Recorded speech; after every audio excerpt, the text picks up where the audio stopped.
Bismillahirrahmanirrahim. Assalamualaikum warahmatullahi wabarakatuh. Perkenalkan, saya Elvirawati, mahasiswi jurusan Pendidikan Guru Madrasah Ibtidaiyah semester 3 kelas A dengan NIM 19010104 Fakultas Tarbiyah dan Ilmu Keguruan, Institut Agama Islam Negeri Kendari. Di video kali ini, saya akan membawakan sebuah materi yang berjudul Konsep Waktu, Perubahan, dan Kebudayaan. Pengertian kata sejarah secara etimologis. Kata sejarah berasal dari bahasa Arab. Sejarah artinya terjadi. Sedangkan kata sejaratun artinya pohon kayu yang terus-menerus tumbuh dari bumi ke udara yang mempunyai cabang, dahan, dan daun, bunga, serta buah.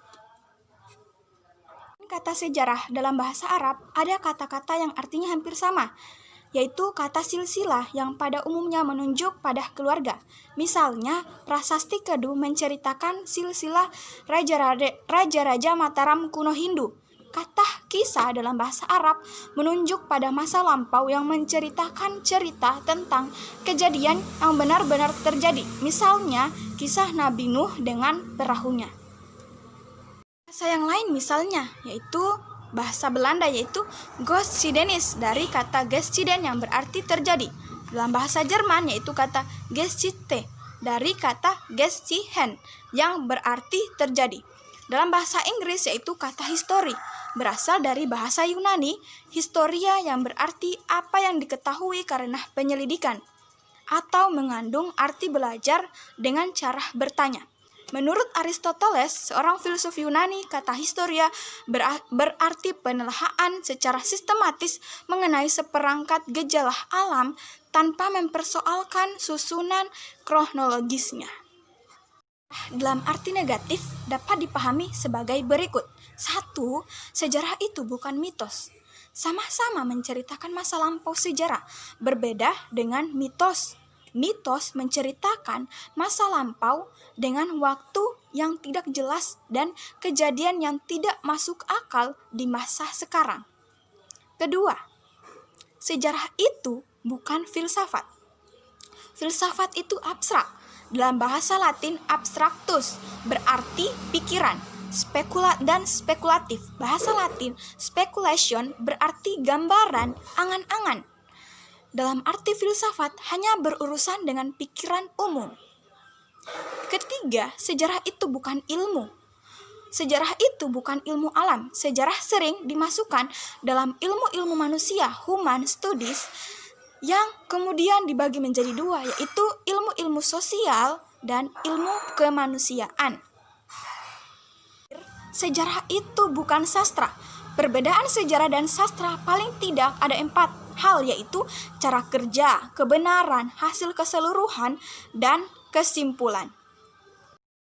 Sejarah memiliki arti negatif, sejarah juga dipahami sebagai arti positif. 1. Sejarah adalah ilmu tentang manusia. 2. Sejarah adalah ilmu tentang sesuatu yang mempunyai makna sosial. 3. Sejarah adalah ilmu tentang sesuatu yang tertentu, satu-satunya dan terencana. Keempat, sejarah adalah ilmu tentang ilmu. Sejarah, menurut Kontowijoyo, setidaknya guna sejarah dapat dibedakan menjadi 2, yaitu guna intrinsik dan guna ekstrinsik. Guna intrinsik terdiri atas 1. Sejarah sebagai ilmu. Sejarah adalah ilmu yang terbuka, artinya siapa saja dapat mengaku sebagai sejarawan secara sah asal hasilnya dapat dipertanggungjawabkan sebagai ilmu. Kedua, sejarah sebagai cara mengetahui masa lampau bersama dengan mitos. Sejarah adalah cara untuk mengetahui masa lampau. Bangsa yang belum mengenal tulisan mengandalkan mitos, dan bahasa yang sudah mengenal tulisan biasanya mengandalkan sejarah.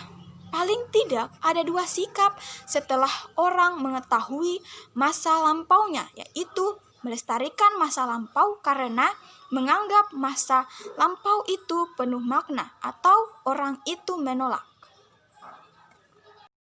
Sejarah sebagai pernyataan, sejarah pendapat, Banyak penulis yang menggunakan ilmunya untuk menyatakan pendapat. Misalnya di Amerika Serikat, ada dua aliran yang sama-sama menggunakan sejarah untuk menyatakan pendapat, yaitu konsensus dan konflik. Guna ekstrinsik. Dilihat dari kegunaan sejarah secara ekstrinsik, maka sejarah secara umum mempunyai fungsi pendidikan. Di antaranya adalah 1. Pendidikan formal, 2. Sejarah sebagai pendidikan perubahan, dan 3. Sejarah sebagai pendidikan keindahan. Tugas sejarah berkaitan dengan waktu. Para sejarawan sepakat bahwa ilmu sejarah bertugas membuka peristiwa ke masa lampau atau waktu yang lalu umat manusia, memaparkan kehidupan manusia dalam berbagai aspek kehidupannya, dan mengikuti perkembangannya dari masa yang paling tua hingga masa kini. Tugas sejarah membuka masa lampau umat manusia mengandung pengertian bahwa sejarah meneliti dan mengkaji peristiwa-peristiwa di dalam masyarakat manusia yang terjadi di masa lampau. Peristiwa pada masyarakat manusia dan masa lampau atau waktu yang lalu adalah sesuatu yang penting dalam definisi sejarah. Peristiwa yang tidak memiliki hubungan dengan kehidupan masyarakat manusia pada masa lampau bukanlah suatu peristiwa sejarah. Demikian pula dengan adanya peristiwa yang terjadi di masa sekarang belum menjadi sejarah. Dengan demikian, konsep waktu menjadi sangat penting. Perubahan sosial budaya. 1. Pengertian perubahan sosial budaya. Dalam konteks kehidupan manusia, sebagai makhluk sosial dikenal dua macam perubahan, yaitu perubahan sosial atau social change dan perubahan kebudayaan atau cultural change. Teori membicarakan perubahan sosial tidak dapat dipisahkan dari pembicaraan perubahan budaya. Perubahan sosial dan perubahan kebudayaan dapat dipisahkan untuk keperluan, tetapi dalam kehidupan nyata atau dalam kehidupan sehari-hari sangat sukar untuk dibedakan dengan tegas antara perubahan sosial dengan perubahan kebudayaan.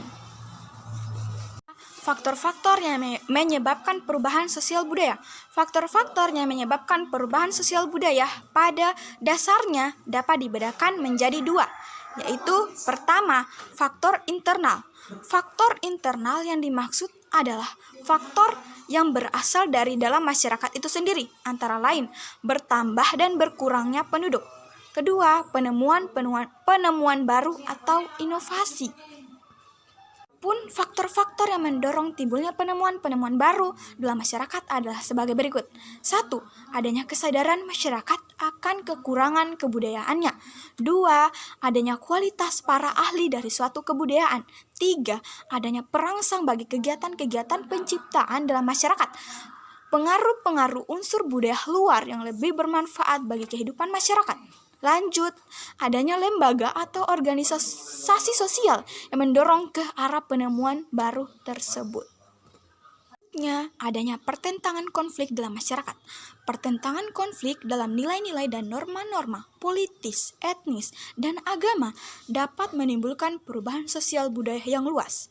Pertentangan individu terhadap nilai-nilai dan norma-norma serta adat istiadat yang telah berjalan lama akan menimbulkan perubahan apabila individu-individu tersebut berahli dari nilai, norma, dan adat istiadat yang telah diikuti selama ini.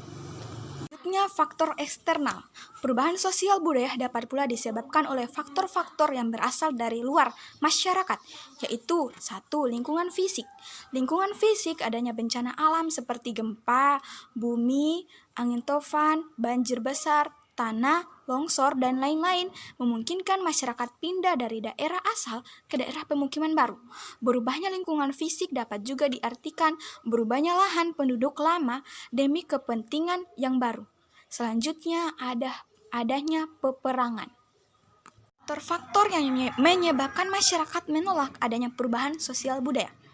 Penolakan terhadap suatu perubahan sosial budaya, terutama yang disebabkan oleh faktor eksternal, terjadi karena berbagai faktor, yaitu masyarakat merasa ragu-ragu atau curiga terhadap sesuatu hal yang baru yang dianggap sebagai sesuatu hal yang bersifat negatif. Kedua, adanya pandangan seperti ini muncul dalam perilaku menolak langsung atau menolak terlebih dahulu sambil mempelajarinya untuk kemudian menerima atau menolak. Tiga, kurangnya pendidikan dan pengetahuan masyarakat terhadap sesuatu yang baru tersebut sehingga mereka menolak. Selanjutnya adanya kecenderungan untuk tetap menyukai, memelihara sesuatu hal yang lama membuat inovasi terhalang. Misalnya masih adanya sikap priai dan feodalisme menghalangi seseorang untuk berorientasi pada prestasi individu. Konsep kebudayaan, manusia lahir dan hidup dalam suatu kebudayaan tertentu. Ia tidak dilengkapi dengan sarana biologis yang serba otomatis menjadi miliknya. Tumbuhan dan hewan hidup hanya berjalan mengalir begitu saja. Hidup tumbuhan dan hewan tidak mengangkat diri dan hidupnya ke tingkat yang lebih tinggi. Lain halnya dengan manusia. Dia tidak hanya hidup tetapi juga subjek yang sadar diri. Hidup manusia tidak hanya berjalan, tetapi dia mengerti, menguasai, dan turut campur tangan terhadap lingkungannya. Dengan demikian, manusia mengangkat hidupnya ke tingkat human level insani. Hidup insani bukan hanya alam yang berjalan, tetapi alam yang dibudayakan. Ini menurut Riyarkara 1989. Kebudayaan.